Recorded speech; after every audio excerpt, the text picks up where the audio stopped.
જો પ્રભુ કેટલા સમય સુધી હસ્તિનાપુર પાંડવોની રક્ષા માટે બિરાજ્યા. રથ પર સવાર થયા, પ્રભુ જવા માટે તૈયારી કરે છે. એટલામાં સામે કોઈ શ્વેત સાડી પહેરી કોઈ સ્ત્રી ઊભી છે દૂર. ધીમે ધીમે સ્ત્રી નજીક આવી. જોયું પ્રભુએ, આ તો કુંતા ફૈબા છે. નિકટ આવ્યા કુંતાજી. પ્રભુ રથ પરથી નીચે ઉતર્યા. ધીમે રહી કુંતાજી પ્રભુના ચરણોના સ્પર્શ કરવા ગયા અને 2 ડગલા પ્રભુ પાછળ ખસી ગયા. અરે ફૈબા, આ શું કરો છો? માં, માસી અને ફોઈ આ ત્રણેય સમાન આદરણીય કહેવાય. મારે તમારે પગે પડવું જોઈએ, તમે મને પગે કેમ લાગો છો?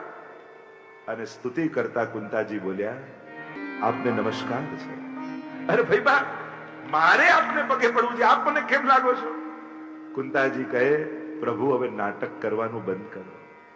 હું આપણે ઓળખી ગઈ છું. અચ્છા, તો હું કોણ છું? નમસ્તે પુરુષમ. આપ તો પુરુષ છો. અરે એ તો આપ જાણો જ છો, હું પુરુષ છું. સાધારણ નહીં, આદ્યમ, આદિ પુરુષ છું. આદિ પુરુષ તો બ્રહ્માજી છે. શું બ્રહ્મા છું? પ્રકૃતે પરમ. બ્રહ્માજી પણ પ્રકૃતિને આધીન છે. એટલે જ આપણે ત્યાં બ્રહ્મા, વિષ્ણુ, મહેશ 3 કહેવાય. પણ તમે જુઓ તો વિષ્ણુ ને મહેશની પૂજા અને મંદિરો બધે હોય, બ્રહ્માજીનું આરાધન બહુ નથી થતું. એનું મૂળ કારણ એ છે કે વિષ્ણુ અને મહાદેવજી એ ઈશ્વર કોટી છે અને બ્રહ્માજી જીવ કોટીમાં આવે છે. કારણ કે વિષ્ણુ અને મહાદેવજી શાશ્વત, અજન્મા અને અમર છે. પણ સૃષ્ટિનો લય થાય ને ત્યારે બ્રહ્માજીનો લય થઈ જાય છે. અને સૃષ્ટિનું સર્જન થાય ત્યારે પુનઃ નાભીમાંથી કમળ અને કમળમાંથી બ્રહ્માજીનું પ્રાગટ્ય થાય છે. એટલે કે બ્રહ્માજી શાશ્વત નથી. દરેક સૃષ્ટિ સર્જન સમયે બ્રહ્માજીનો પ્રાગટ્ય જન્મ થાય છે અને એટલા માટે એમને જીવ કોટીમાં મૂકવામાં આવે છે. એટલે અહીંયા કહ્યું પ્રકૃતે પરમ.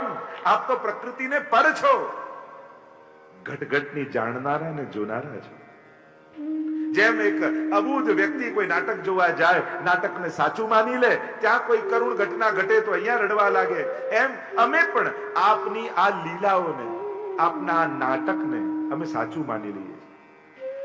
આપણે ભલે એમ કહેતા હોય કે સી રિયલ, એમાં રિયલ જેવું કઈ હોતું નથી, બધું ફેક જ હોય છે. નાટક જે ટકે નહીં એને તો નાટક કહીએ ને. પ્રભુ આપની આ બધી લીલાઓ છે. કોઈક જ આપની આ લીલાને જાણી શકે છે. કુંતાજી પ્રભુની સ્તુતિ કરતા કરતા એક એક પ્રસંગોને, ઘટનાઓને યાદ કરે છે. જ્યારે પણ મંદિરમાં ઠાકોરજી આગળ ઉભા હો ને ત્યારે પ્રભુના કરેલા ઉપકારોને યાદ કરવા. પ્રભુએ ક્યાં ક્યાંથી આપણી રક્ષા કરી છે, કેવી કેવી કરુણા ઠાકોરજીની આપણા જીવનમાં રહી છે. આપણને 2-4 ઘટનાઓ યાદ હોય, અહીંયા બચાવ્યા, અહીંયા બચાવ્યા, અહીંયા બચાવ્યા, એવી 5-10 ઘટનાઓ આપણને યાદ હોય કે જીવનમાં ઘણા એવા સંજોગો આવ્યા કે હવે તો ગયા, હવે તો ખતમ, હવે ક્યાંય ઉપર નહીં આવીએ અને પ્રભુ ક્યાંથી ને ક્યાંથી આપણને ઉગારી જાય. એવી 5-10 ઘટનાઓ આપણને યાદ હોય, પણ હજારો દુઃખોને આપણા સુધી આવા જ નથી દીધા, એ તો આપણને ખબર નથી હોતી. એ 5-10 પ્રસંગોને વાગડતા હોઈએ છીએ. પ્રભુ આગળ જાઓ તો નથી મળ્યું એનું ફરિયાદ કરવા કરતા જે આપ્યું છે એનો આભાર પહેલા માનજો કે પ્રભુ આપે ક્યાં ક્યાંથી અમારા પર ઉપકાર કર્યા છે. એક એક ઘટનાઓને કુંતાજી યાદ કરે. વિશાળ મહાન એ વિશ્વાળા ભોજનમાં, એ લાક્ષાગ્રહ સમયે, એ વનવાસ સમયે, એ ચીરહરણ સમયે કેવા કેવા સંજોગોમાંથી પ્રભુ આપે સહજ અમને ઉગારી દીધા. આપના ખૂબ આભાર અને ઉપકાર છે. મંગળાના દર્શન કરવા જાઓ તો પ્રભુના આશીર્વાદ લેવાનો સમય, મંગળાનો સમય, કે પ્રભુ એવા આશીર્વાદ આપો કે આખો દિવસ આપ પ્રસન્ન થાઓ એવા કાર્યો મારાથી થાય. અને શયનના દર્શન એટલે પ્રભુનો આભાર માનવાનો સમય કે પ્રભુ સવારે આશીર્વાદ લઈને ગયો અને આખો દિવસ આપ પ્રસન્ન થાઓ એ રીતે મારો ગયો. આપનો ખૂબ ખૂબ આભાર છે. જેણે પ્રભુનો આભાર નથી માન્યો તો જીવનમાંથી જતું રહેશે તો ફરિયાદ કયા મોઢે કરશો? પ્રભુ ક્યારે આવીને કહેવાનું નથી કે મેં તને આપ્યું છે. જીવે સતત યાદ રાખવાનું છે આપનારો ઠાકોરજી છે. દરેકમાં મૂળમાં ઉપકારી તો પરમાત્મા જ છે. એક ભાઈ એની પત્નીને ન થપાવી, એટલી મોંઘી નથી, એટલે આમાં બધાને બતાવતી ફરે, જો આટલા મોંઘા ઝવેરી ત્યાંથી, આવા રત્નો જડેલા છે, આટલી મોંઘી છે, બધાને બતાવતી ફરે, મારા પતિ લઈને આયા, મારા પતિ લઈને આયા. એટલે અમે એક મહાત્મા આવ્યા, એને બતાવવા લાગી, જો મારા પતિ આટલી મોંઘી ન થપાવી. અને પતિના ગુણગાન કરતી હતી ત્યારે મહાત્માએ કહ્યું કે ઉપકાર માનવો હોય તો પરમાત્માનો માન. અપાવ્યું છે પતિએ નથી, ન તપાવી પતિએ, પણ નાક તો પરમાત્માએ આપ્યું, નહીં તો ટીંગાડે ક્યાં? ક્યાંક ને ક્યાંક મૂળમાં ઉપકારી તો પરમાત્મા જ છે. આપણને ઉઠેલા હાથ દેખાય છે, પણ પ્રેરેલી પરમાત્માની પ્રેરણા નથી દેખાતી. આને મદદ કરવા માટે મોકલ્યો કોણે? આને સૂઝ કોણે આપી કે મારી મદદે આવે? એનો મૂળમાં ઉપકારી તો પરમાત્મા જ છે. કુંતાજી કહેવા લાગ્યા કે પ્રભુ એક વસ્તુ માંગુ આપની પાસે. અરે ભાઈ, આપે તો આજ્ઞા કરવાની હોય, આપે માંગવાનું થોડી હોય. મને શંકા છે કે હું માંગીશ તો આપ નહીં આપો. અરે એવું હતું હશે, વચન આપું છું, આપ માંગો એ આપીશ. અને ત્યારે કુંતાજી કહે છે, વિપદઃ સંતુ ન સશ્વત તત્ર તત્ર જગદગુરો ભવતો દર્શનમ યત્સ્યાત અપુનર્ભવ દર્શનમ. પ્રભુએ હાથ ખેંચી લીધો. આ શું માંગો છો? કુંતાજીએ કહ્યું, વિપદઃ સંતુ ન સશ્વત. મારા જીવનના પથ ઉપર ડગલે ને પગલે સંકટો ભરી દો, વિપત્તિઓથી મારું જીવન ભરી દો. પ્રભુ કહે, પણ કેમ? કુંતાજી કહેવા લાગ્યા, સુખ આવે છે ને આપ છોડીને જાઓ છો, એના કરતા તો દુઃખ સારું, કારણ કે ભેગા આપતો રહો. આપની બાદબાકી કરીને મેળવેલા પ્રત્યેક સુખ અમારા જીવનના ભાર છે. એ અમારી કોઈ સંપત્તિ નથી, કારણ આપની બાદબાકી છે. એકડો આપ છો, બાકી બધા મીંડાઓ છે. આગળથી એકડો જતો રહે ને પછી કોઈ મીંડાઓની કિંમત ન રહે. એ 5 હોય, 10 હોય કે 25 હોય, પણ એકડો લાગી જાય તો દરેક મીંડાની કિંમત થઈ જાય. પ્રભુ આ તો એવું છે કે ક્યાંક બારાત નીકળી, વરઘોડો નીકળ્યો, 1000 હાથી, 1000 ઘોડા, 10,000 બારાતી, ઉતાવળમાં વરરાજાને જ લેવાનું ભૂલી ગયા તો પછી ધક્કો જ ખાવો પડે. જીવનમાં આ બધી જ બારાત કાઢી, વરઘોડાને કાઢ્યા, પણ પરમાત્મા ભૂલાઈ ગયા ને તો પાછો ધક્કો ખાવો પડશે. પ્રભુ સંકટ એટલા માટે પ્રિય છે કે દરેક સંકટના સમયે શ્રીજી અમારી સાથે હોય એવો અહેસાસ અમને થાય છે. જ્યારે જ્યારે વિપત્તિ આવી, અમે પાછળ હતા ને આપ આગળ ઉભા હતા. ડગલે ને પગલે અમે જોયું છે, અને એ સમય અમને એવો આનંદ આવતો કે આ સંકટ કેટલા સારા છે, શ્રીજીનો અમને સાથ મળે છે. અને હવે આપ જવાનું કહો છો, એ આવું સુખ અમને નથી જોઈતું. અરે ઘરમાં પણ ભાગલા પડતા હોય ને તો ભાઈઓને કહેજો, થોડું ધન ભલે વધારે લઈ જજે, પણ બાના ઠાકોરજી તો હું જ સાચવીશ, બાપુજીના ઠાકોરજી તો હું જ સાચવીશ. પ્રભુ જ્યાં હશે ને ત્યાં બધું પાછું આવી જશે. કુંતાજી કહેવા લાગ્યા, વિપત્તિઓથી મારું જીવન ભરી. પણ પ્રભુ કે શા માટે? કુંતાજી કહેવા લાગ્યા કે અમે અબળા છીએ, અસમર્થ છીએ. સુખ આવે છે ને ત્યારે સંસાર વધી જાય છે. દૂર દૂરના લોકો પણ ઓળખાણ કાઢે, અમારે તો બહુ નજીકના, અમારે તો સીધા સગા, અમારે તો બહુ પાસેના. સંસાર વધી જાય છે સુખમાં, અને સંસારને છોડવાની તાકાત અમારામાં નથી. પ્રભુ દુઃખ એટલા માટે માંગુ છું કે દુઃખ આવે ને તો અમારે સંસાર ન છોડવો પડે, સંસાર જ અમને છોડીને જતો રહે. કારણ કે દુઃખીની જોડે કોણ ઊભું રહે? અને જ્યારે એકલા પડીએ છે ને ત્યારે ભરોસો હોય છે, આપ અમને ક્યારે એકલા નહીં રહેવા દો, આપનો સાથ અમને સતત મળતો રહેશે. અને એટલા માટે હું સંકટ માંગુ છું. એક વસ્તુ યાદ રાખો વૈષ્ણવો, દુઃખનો અંત ક્યારે પણ સુખથી ન થઈ શકે. આ દુનિયામાં કોઈ એવું સુખ નથી જે તમારા દુઃખનો અંત લાવી શકે. કારણ કે દુઃખ એ સુખનું જ કદરૂપ રૂપ છે, સુખનું જ બીજું પાસું દુઃખ છે. કારણ કે જે વસ્તુ આવી એ નાશવંત છે તો એક દિવસ દુઃખનું કારણ બનવાની છે. વિચાર કરો, આપણે જે ભેગું કર્યું, આપણે જે મેળવ્યું, આપણા જીવનમાં દુઃખના કારણ એ જ છે ને. આપણી આસપાસ રહેલી વસ્તુઓ અને વ્યક્તિઓ ક્યારે પણ સુખ દુઃખનું કારણ ન થઈ શકે. તો દુઃખનો અંત શેનાથી થાય? તો કે સાચા દુઃખનું ભાન થવાથી. જે દિવસે સાચા દુઃખનું ભાન થશે એ દિવસે કાલ્પનિક દુઃખો સમાપ્ત થઈ જશે. અને સાચું દુઃખ કયું? ભગવાન કૃષ્ણથી વિખુટા પડે હજારો જન્મોનો અંતરાય થયો છે. અને જ્યારે આત્માને એના ભગવાનથી વિખુટા પડેલા એ દુઃખનો અહેસાસ થશે ને ત્યારે મનના સર્વ દુઃખો એ સમય સમાપ્ત થઈ જશે. અને રડવું તો ભગવાનને મેળવવા માટે આવવું જોઈએ. આ સંસાર માટે હું રડું છું, એની તુચ્છતાનું ભાન થઈ જશે. સાચું દુઃખ તો પરમાત્માથી વિખૂટા પડ્યાનું છે. અને એ તાપ જ્યારે પેદા થાય ત્યારે સંસારના બધા જ દુઃખોની સમાપ્તિ થઈ જાય, વિરામ થઈ જાય, આત્યંતિક નાશ થઈ જાય. પછી દુઃખ લાગશે જ નહીં. કારણ કે આવું મોટું દુઃખ, સૂરજ ઉગી જાય ને પછી દીવડાઓના પ્રકાશ દેખાતા નથી, એમ સાચા દુઃખનો અહેસાસ જ્યારે આત્માના દુઃખનો અહેસાસ થાય ને પછી મનના કાલ્પનિક દુઃખો ત્યાં સમાપ્ત થઈ જતા. યચ્ચ દુઃખમ યશોદાયા નંદાદિનાંચ ગોકુલે ગોપિકાનામ તુ યદ દુઃખમ તદ દુઃખમ શાન મમ ક્વચિત. જે નિરોધ લક્ષણ ગ્રંથમાં મહાપ્રભુજી સોડસ ગ્રંથમાં આજ્ઞા કરે છે, દુઃખ માંગે છે મહાપ્રભુજી પર. કેવું દુઃખ? યચ્ચ દુઃખમ યશોદાયા. વ્રજમાં ઠાકોરજી પધારી ગયા અને જે યશોદાજીને દુઃખ થયું એવું દુઃખ મને ક્યારેક થાય. જો દુઃખનો અહેસાસ ભાગ્યશાળી હોય ને એને આવા આધિદૈવિક દુઃખોના અનુભવ થતા હોય છે. આવા ક્ષુદ્ર દુઃખો તો સંસારી જીવો રોજ અનુભવ કરે છે, પણ આવા અલૌકિક દુઃખો તો જેના ઉપર ગુરુની કૃપા હોય ને એને જ અનુભવ થાય. કેવું દુઃખ? જેવું યશોદાજીને દુઃખ થયું. નંદાદિનાંચ ગોકુલે, ગોકુળમાં નંદાદી ગોપોને જે દુઃખ થયું. અને ગોપિકા નામ તુ યદ દુઃખમ.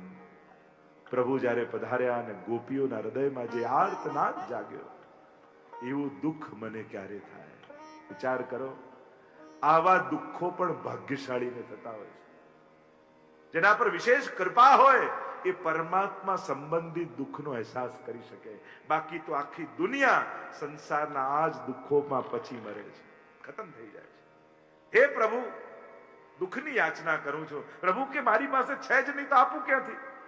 ઘણી વાર લોકો એમ કહે કે દુઃખ આવે ને તો પણ ભગવાનનું આપેલું છે, સહન કર. ભગવાન ક્યારે દુઃખ આપતા જ નથી, કારણ કે એમની પાસે છે જ નહીં. સૂરજ અને અંધારું એક સાથે રહી શકે? સૂરજનો અભાવ જ અંધારું છે. કોઈ સૂરજને એમ કે દિવસે તો નીકળે, રાતના નીકળીને બતાવ તો માની જઈએ તને. પેલો કે મારો અભાવ જ રાત છે, હું નીકળું તો એ દિવસ જ થઈ જાય. ભગવાન અને દુઃખ એક સાથે સંભવ જ નથી. જે આનંદ માત્ર કરપાદ મુખોદરાદી, જે સર્વાંગ આનંદમય છે, એ પરમાત્મા દુઃખ ક્યાંથી લાવે આપવા માટે? એટલે ભગવાન દુઃખ આપે છે, ગલત વાત છે. દુઃખો તો આપણા કર્મોથી આવે છે. અને એટલા માટે ભગવાન ક્યારે દુઃખ આપતા નથી. દુઃખ માણસ પોતે પેદા કરે છે. કુંતાજી કહેવા લાગ્યા, પ્રભુ દરેક સ્ત્રી બે જગ્યાએ બંધાયેલી હોય છે, પિતા પક્ષમાં અને પતિ પક્ષમાં. હું 3 જગ્યાએ બંધાયેલી છું, પાંડુ શું, વૃષ્ણિ શું, અને ત્રીજું બંધન મારું આપની સાથે છે. પ્રભુ બંને હાથમાં ખુલી ખડગ લો, મારા બંને લૌકિક બંધનો કાપી નાખો, જેથી મારું કેવલ બ્રહ્મ સંબંધ રહી જાય, કેવલ મારું કૃષ્ણ સંબંધ રહી જાય. કારણ કે બાકી બધા બંધનો છે, આપની સાથે જોડાવું એ બંધન નથી, સંબંધ છે. અને એટલે જ આપણે કહીએ છીએ ને, મેં બ્રહ્મ સંબંધ લીધું. આ દુનિયામાં સંબંધ એક જ છે, જે જીવનો પરમાત્મા સાથેનો શાશ્વત સંબંધ છે, બાકી બધા બંધન છે. સ્તુતિ કરતા કુંતાજી કહે છે, પ્રભુ આપ પધારી જશો તો આ સુખ ભોગવીને શું કરીશું? પ્રભુ કહેવા લાગ્યા કે દ્વારિકાવાસીઓ મારી પ્રતીક્ષા કરતા હશે, હવે મારે જવું છે, મને આજ્ઞા આપો. બધા જ અનુરોધ કરે છે, આગ્રહ કરે છે, પણ પ્રભુ નિર્ધાર કરી લીધો કે હવે મારે પાસે દ્વારિકા જવું છે. રથ ઉપર સવાર થયા, સારથીને કહ્યું કે રથ લઈ લે. એટલામાં એક વ્યક્તિ દૂત દોડતો દોડતો આવે, મહારાજ ઉભા રહો, મહારાજ ઉભા રહો, આપે કોઈને વચન આપ્યું છે અને આ રીતે આપ ન જઈ શકો. અને પ્રભુને કંઈક યાદ આવ્યું અને રથ પરથી નીચે ઉતરી ગયા. પ્રભુને યાદ આવ્યું ભીષ્મજીને આપેલું વચન, અંત સમય આવશે ત્યારે હું દર્શન આપવા આવીશ. એ વચન યાદ આવ્યું. એવું મહાભારતમાં કથા કહે ને કે જયારે ભીષ્મજી આગળ દુર્યોધન આવ્યો ને કહેવા લાગ્યું કે દાદાજી આપ યુદ્ધ બરાબર લડતા નથી, આટલા કૌરવ મરી ગયા ને એકે પાંડવ નથી મર્યો. કહ્યું કે કાલે હું ભયંકર યુદ્ધ પાંડવ સાથે કરીશ, પણ બ્રહ્મ મુહૂર્તમાં તારી પત્નીને મોકલજે, અખંડ સૌભાગ્યવતીના હું આશીર્વાદ આપીશ, પછી તારો કોઈ વાળે વાંકો નહીં કરી શકે. દુર્યોધન નિર્ધાર કર્યો. પ્રભુ જાણી ગયા. દુર્યોધનની પત્ની જાગે એ પહેલા તો દ્રૌપદીને જગાડી, ઉઠ ચાલ મારી સાથે. પણ પ્રભુ આટલા બ્રહ્મ મુહૂર્તમાં જવાનું ક્યાં? પ્રશ્ન ન કરીશ, મારી જોડે આવ. દ્રૌપદી પાછળ પાછળ, પ્રભુ આગળ આગળ આવ્યા છાવણી પર. ભીષ્મજી, અરે આ તો દાદાજીની છાવણી. હા, અંદર જા દ્રૌપદી. ભીષ્મજી ધ્યાનમાં બેઠા હશે. ચરણોનો સ્પર્શ કરજે અને જે આપે એ બોલ્યા વગર લઈને પાછી આવી ગઈ. અને જો પૂછે કે તને લાવ્યું કોણ, તો મારું નામ તો કહેતી જ નહીં. અને દ્રૌપદી ભીતર ગઈ. દાદાજી ધ્યાનમાં બેઠા છે, તાર જોડાયા છે ઈશ્વર સાથે. ચરણોના સ્પર્શ દ્રૌપદીએ કર્યા. ભીષ્મજીને એમ લાગ્યું કે દુર્યોધનની પત્ની આવી. બંને હાથ ઊંચા કરીને આશીર્વાદ આપ્યા, અખંડ સૌભાગ્યવતી ભવ. અને દ્રૌપદીના તો હરખ માતો નથી. દાદાજી આપે એવા આશીર્વાદ આપ્યા. હવે એક કે પાંડવને આપ મારી ન શકો. ભીષ્મજીની આંખો ખુલી. દ્રૌપદી, તું અહીંયા ક્યાંથી? યાદ આવ્યું કે પ્રભુએ તો બોલવાની ના પાડી, બસ આપના આશીર્વાદ લેવા આવી. બાકી બધું બરાબર. તને આ સમયે અહીંયા લાવ્યું કોણ? ત્યારે યાદ આવ્યું પ્રભુ તો ના પણ, હું તો મારી સખી સાથે આવી છું. ભીષ્મજીએ કહ્યું, મારે તારી સખીને જોવી છે. અને પ્રભુએ પણ પીતાંબર કાઢ્યું, ઘૂંટો તાણી લીધો. દ્રૌપદીને લઈને બહાર આવ્યા અને ઘૂંટોની ભીતર દ્વારિકાધીશ ઘૂંટો કાઢીને ઉભા છે. ભીષ્મજી નિકટ આવ્યા અને જ્યાં ઘૂંટો ઉઠાવ્યો, બોલો દ્વારિકાધીશ કી જય. ભીષ્મજીનું હૃદય ભરી આવ્યું. પ્રભુ, ભક્તોની રક્ષા માટે આપ આવા શ્રમ લો છો, આવી લીલા કરો છો. વચન આપો પ્રભુ, મારો અંત સમય આવે ત્યારે આ જ રીતે આવા જ મુખારવિંદના દર્શન આપવા પધારશો. અને પ્રભુ વચન આપ્યું છે. હા દાદાજી, આપને વચન આપ્યું છે, છેલ્લા સમયે આપની સામે આવીને ઉભો રહીશ. અને અહીંયા પ્રભુને યાદ અપાવ્યું છે કે ભીષ્મજી પ્રતીક્ષા કરી રહ્યા છે. એમ તો કહેવાય છે કે ઉત્તરાયણની પ્રતીક્ષા કરે છે. સૂર્યની બે ગતિ, દક્ષિણાયન ને ઉત્તરાયણ. અને એમ કહેવાય કે ઉત્તરાયણમાં કોઈ દેહ છોડે તો એની સદગતિ થાય. આચાર્યોએ અર્થ કર્યો, ઉત્તરાયણ એટલે ઉત્તરા એટલે અભિમન્યુની પત્ની. અને એના બાળકની રક્ષા કરવા માટે જેમણે એના ગર્ભમાં નિવાસ કર્યો, અયન કર્યું, એ જ છે ઉત્તરાયન. એટલે કે પરમાત્માની પ્રતીક્ષા કરી રહ્યા છે ભીષ્મજી, કે જે ઉત્તરાના ગર્ભમાં નિવાસ કર્યો છે. જેને પાંડવોને લઈને ભગવાન ભીષ્મજીને ત્યાં પધાર્યા છે. બાણ સૈયા ઉપર ભીષ્મજી સૂતા છે. શ્વેત વસ્ત્રો, શ્વેત કેશ, શ્વેત દાઢી, આખું શરીર બાણોથી વિંધાયેલું, પણ ચહેરા પર એ જ શાંતિ, કોઈ ઉદ્વેગ નથી. જીવનભરનો અનુભવ ચહેરા પર દેખાઈ રહ્યો છે, શાંતિ છે. નેત્રો બંધ કરી દાદા ભીષ્મ બાણ સૈયા પર સૂતા છે. સમાચાર આપવા આવ્યો દૂત, ભગવાન પધાર્યા છે, કૃષ્ણ પધાર્યા છે. અને જ્યાં આ સમાચાર ભીષ્મજીને મળ્યા, ધીમે રહીને ભીષ્મજીએ જ્યારે પોતાના નેત્રો ખોલ્યા, પ્રભુના મુખારવિંદના દર્શન થયા. નેત્રોના બંને ખૂણામાંથી દડ દડ દડ દડ દડ અશ્રુપાત થવા લાગ્યા. ભરોસો હતો કે પ્રભુ પધારશો. અને સ્તુતિ કરતા ભીષ્મજી બોલ્યા, પ્રભુ વિશ્વાસ હતો આપ પધારશો. અને એટલા માટે આપને ભેટ ધરવા માટે એક વસ્તુ બચાવીને રાખી છે. આજ સુધી મેં ક્યાંય વાપરી નથી, આપના માટે બચાવી. પ્રભુ, ક્યાં બાણસૈયા પર આપ ને આપ કઈ ભેટ બચાવીને રાખો છો?